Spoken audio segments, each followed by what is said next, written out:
Hi, this is Hans Johansen, hansjohansen.com. Hexagon, PulseChain, very excited about the new upcoming PulseChain. It's May 11, 2022. This is one more video I wanted to do now today. I've sat down here for an hour doing a few videos. But there's one more video that I realized that I wanted to do, and that is how to prepare for the fork, the snapshot, how to prepare for PulseChain before the snapshot. Because there's a unique time right now, and it can be only days, hours maybe, but I believe maybe a few weeks still from May 11. That we can still do things to prepare ourselves for the snapshot ahead of the snapshot. And I believe in times to come, there will be people that will say, oh, why didn't I do this and why didn't I do that and everything before the snapshot? Because if you do things now on Ethereum, you will have that on PulseChain. And there's an interesting dynamic where if you've done something on Ethereum and have it on PulseChain, you can sort of you create like a kind of a bridge, and you can use that bridge for things. I've thought about this so much during the winter, and trying to sort of, there's even like an esoteric aspect to this. It's like, you know, as above, so below, or as on Ethereum, so on PulseChain. As on PulseChain, so on Ethereum. Maybe you can, there are things you can do that, and some of the project stuff that I'm working on and I will release is built on that idea that you have on both sides, and that's why I'm releasing stuff now before the fork. It's very important for my projects to be on both sides. So the first thing I want to say is to anyone working on projects is to consider launching on Ethereum before the fork. Like, for example, you know, one of my projects is the Ben Big Dog meme coin, with the purpose to be the guard dog for cryptocurrencies, the guard dog for blockchains. Ben Big, benbig.com, benbig.co.uk. Our friend who's barking up anyone who's posing a risk to our bags and to our coins and to our blockchain, and anyone who helps do that, educate about risks and protection, safety on the blockchain, will be rewarded free BenBig coins. And BenBig is launched already on Ethereum and will be on PulseChain, and the coins will be distributed back and forth, and you can get coins now on Ethereum and you'll double your bag of coins, and we'll see all kinds of fun stuff that will happen with that. It's a huge advantage because we will be able to talk about BenBig on Ethereum and to all kinds of Ethereum holders, and then we can push BenBig even harder on PulseChain because it's cheaper to spread it to more people. So that double dynamic is so important. So if you have a project that you want to launch, then consider getting it off the ground on Ethereum. I think it's like a lever. It's like you get much more leverage. Some people might have projects that are so PulseChain native centric that it can only be launched on PulseChain. Oh, good for you. So much the better. But the snapshot will happen soon, and once the snapshot is done, it's too late. So that's my first thing. And maybe even, you know, think years ahead. We'll work on the PulseChain now for 5 years, 10 years, 15 years. I've even set up something, you know, just because there are known unknowns and there are unknown unknowns. I don't know what I might need into the future. So I set up a coin that's called just utility bridge token, and I minted 100 trillion coins, the maximum number of coins on that utility bridge token, and it's untouched. I just want it to be there. because they will be on PulseChain, and we can do interesting stuff with that.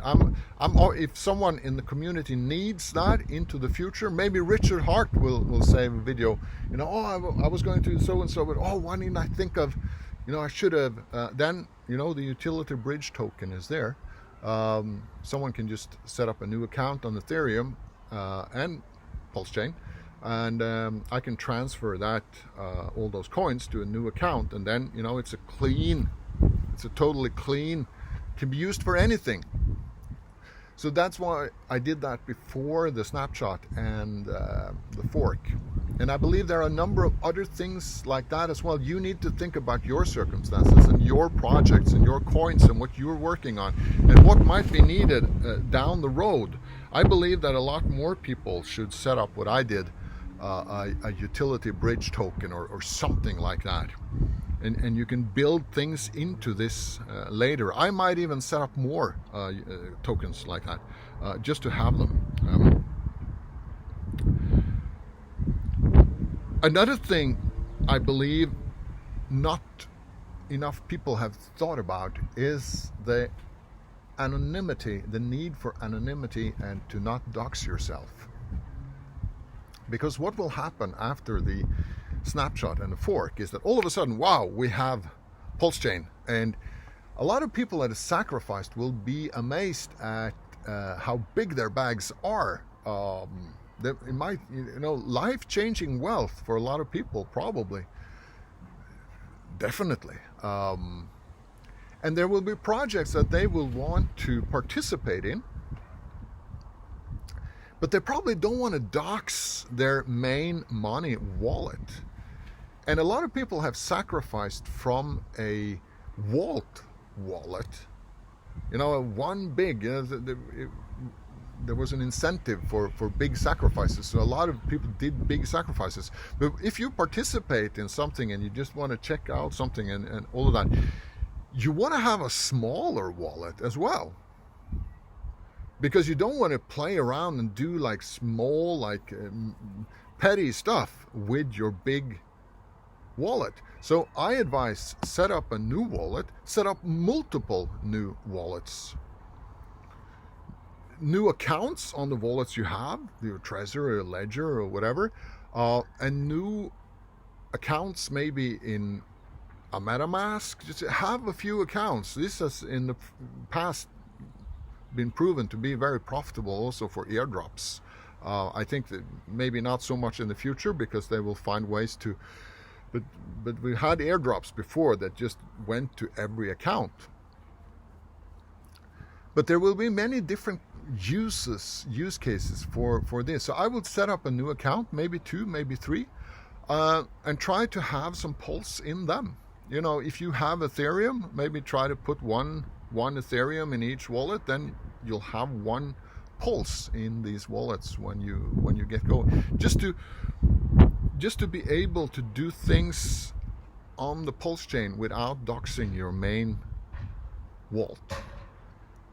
And there are ways to work on Ethereum to anonymize and to transfer. You can go through one of the centralized exchanges and you can send some Shiba to that exchange it and send back Ethereum to a different coin. And there are even much more elaborate, sophisticated ways of anonymizing. So you want to have some anonymized accounts with some Pulse in them.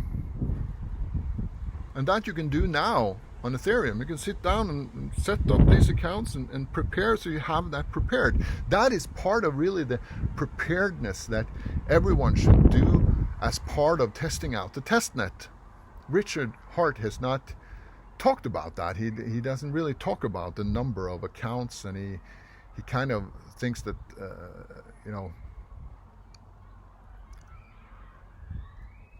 I believe he thinks that MetaMask is okay for a lot of people, so that everyone does not need to have a hardware wallet. But this is, you have to understand these things yourself. Look at what Richard actually said about these things. Maybe someone can post some links down here. I don't want to put words in his mouth. But I believe Richard hasn't really said that everyone, it's absolute necessity to get a hardware wallet. I believe he thinks that for the entry point, MetaMask is good as long as you have the seed words well protected. And this is kind of my advice. Also, I think you don't start out by buying a hardware wallet. Most people will start out by some testing and trying out the MetaMask and all that, and then you can, if you get some coins that get valuable, you can transfer that later.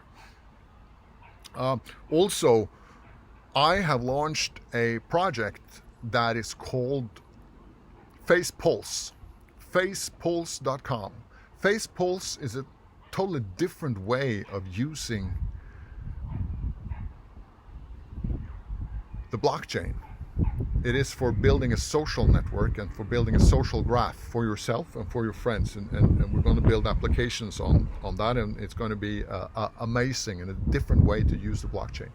That is totally PulseChain centric, because we're sending each other social tokens like karma token, friend token, follow token, and all that, and when that is almost free to do on PulseChain, we can do the sending hundreds and thousands of these small little tokens to establish those links to build the social graph. You can't do that on Ethereum because it costs too much. You can do the initial transfers of blocks of coins, so that we have many that are ready to do that. And to do that properly, to do facepulse properly, you should set up a brand new account for your social blockchain experience, for your social network on the blockchain, on PulseChain, for your social graph that you will build with your friends. And it should be totally separate from your money account. It's very important. So set up a new browser on your computer and set up a new MetaMask account, new seed words, so you have like separate your money stuff and your social stuff. And you can set that up now before the fork.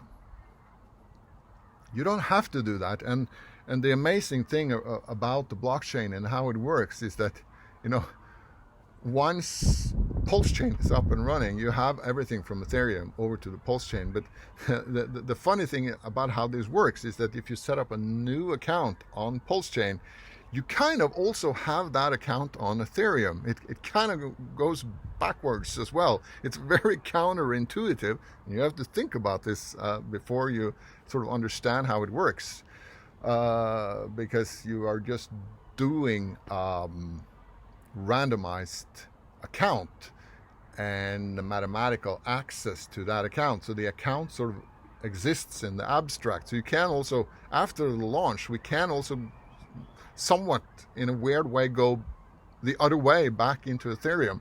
But it's counterintuitive, and I advise to try to set up as much as possible for yourself on Ethereum before the fork, before the launch of PulseChain. And I advise be part of facepulse. Facepulse might very well be one of the most exciting projects on the PulseChain, because it has such huge potentiality, and everyone knows that we need a fully distributed, secure, permissionless social network, because the social networks that we have are not that, and people are being cancelled left and right and censored. So we need something else.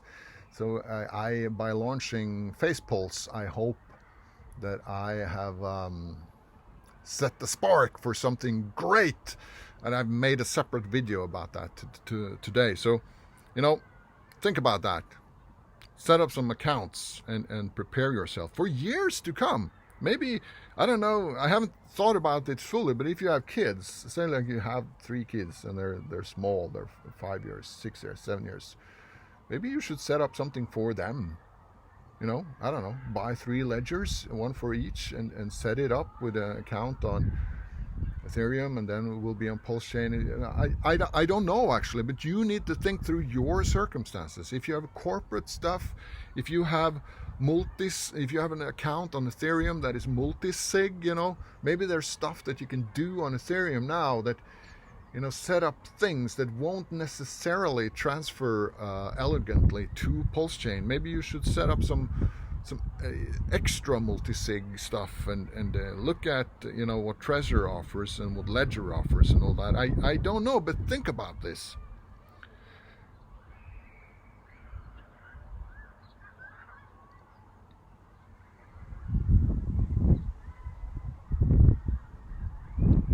Yeah, and of course, for anyone who is launching projects, I believe that, I talked about that other places as well, but it's easier to get mind share now in the preparatory phase before the snapshot and the split and the launch of PulseChain than it is when PulseChain is launched, because it will be crazy, it will be chaotic, and it will be so much happening. So any new ideas that you have and like really new stuff like facepulse that sort of expands the horizon for what this can do, is better to get it off now and to talk about it now when people have time to do some testing and to do some imagination of what's possible, so people are not overwhelmed. Actually, right now, the PulseChain community in anticipation is kind of somewhat understimulated. We're just craving for a tweet from Richard Hart or for a video or anything. It has to happen. So if this phase goes on for some time, days or weeks now, and I believe it could be weeks, because I've been working with developers and developing projects. There are always delays, and I can just I imagine the kind of pressure that the lead developers that are working on PulseChain with Richard are now under. I've had developers working for me in the past I've been several startups and things. Developers that have kneeled under pressure, and that can happen. That's a real thing, because the pressure.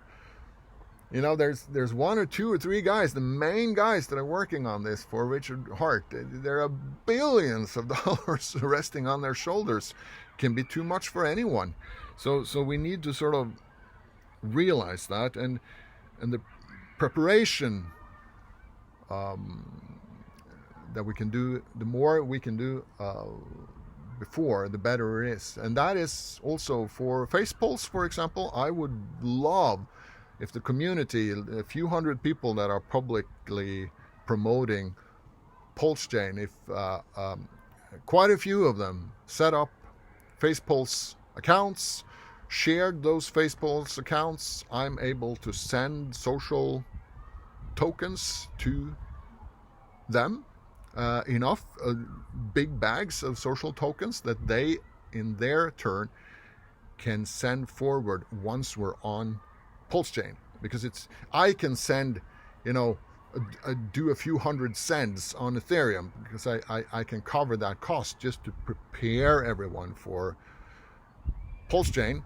And then once all those influencers have their bags of the facepulse friend token, the poke token, the thank you token, the love you token, the karma token, the follow tokens, they have their bags, then they can send them on to the people that they want to friend, that they want to follow, that they want to send thank you to for free. But if we've done, the more we've done on Ethereum before the fork, the better it is, because then we can really get that off the ground once PulseChain launches.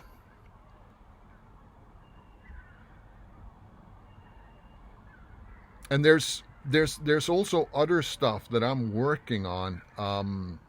The little extra time that we have. I'm very glad that PulseChain is delayed. I'm very glad that I've had the time now this spring, because when spring comes to Norway, there's sunny. We have the greenery. I come to life in the winter time. I'm not as energetic as I am in the summer. That's why I usually spend some time in Spain in the winter and do some meetups there and conferences there, and a lot of stuff I've done down in Gran Canaria and around in Spain. But there's still things I see that need to be done, like education on the testnet, education on how to set up coins in your wallet, to do the import thing, to import the right coins into your wallet, to prepare for all of that, and to make it easy for people to see what coins are good, what coins they want in their wallet. For example, for the facepulse wallet, there are now a dozen coins or something. Everyone needs to import all of those coins, and then you have them in your MetaMask, and then you can start sending them on. And there are some processes there, and the time that we have for that is actually, now that we know that PulseChain is launching, it doesn't really matter if there's another week or 2 or 3 to do that preparation. The more prepared we are, the stronger we are. So, okay, that was it. That was my input to what to do before the snapshot, before the fork. I'm Hans Johansen, hansjohansen.com.